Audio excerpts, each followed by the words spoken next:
গতকাল থেকে ঠান্ডাটা যেন একটু বেশিই লাগছে, যেহেতু সূর্যি মামার দেখা নেই। সকালবেলা উঠেই চাটা খেয়ে রান্নাবান্না সামলে নিয়ে ঘরে পালিয়ে এসেছি।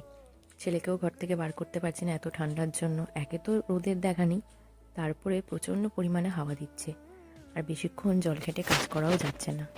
তাই ছেলেকে নিয়ে বেলার দিকে একটু পড়াতে বসিয়েছি। কতই বা ঘর গুছবো, আর ওই কত একা একা খেলবে।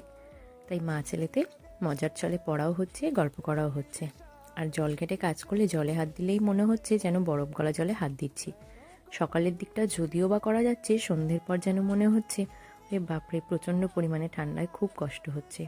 ঘরের ভেতর রুম হিটার চালিয়ে মাঝে মাঝে ঘর গরম করা হচ্ছে আর থাকা হচ্ছে। ঘরও যেন ঠান্ডা হয়ে যাচ্ছে, বিছানাপত্র সব কিছু।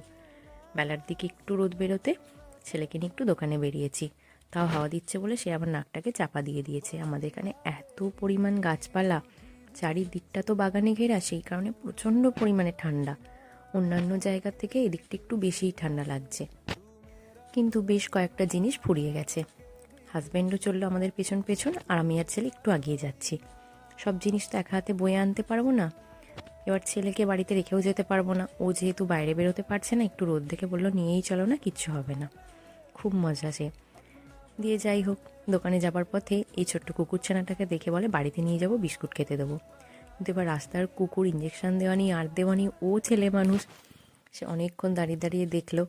তারপরে এবার হাঁস পাখিগুলোও রোদ পোয়াচ্ছে দেখে বলছে দেখো মা, ওদেরও শীত করছে। আর সত্যিই তো, শীতটা সবার করছে। এবার দোকান যাবার সময় বলে গেছে আমাকে বাড়িতে এসে একটু কেক বানিয়ে দিতে হবে।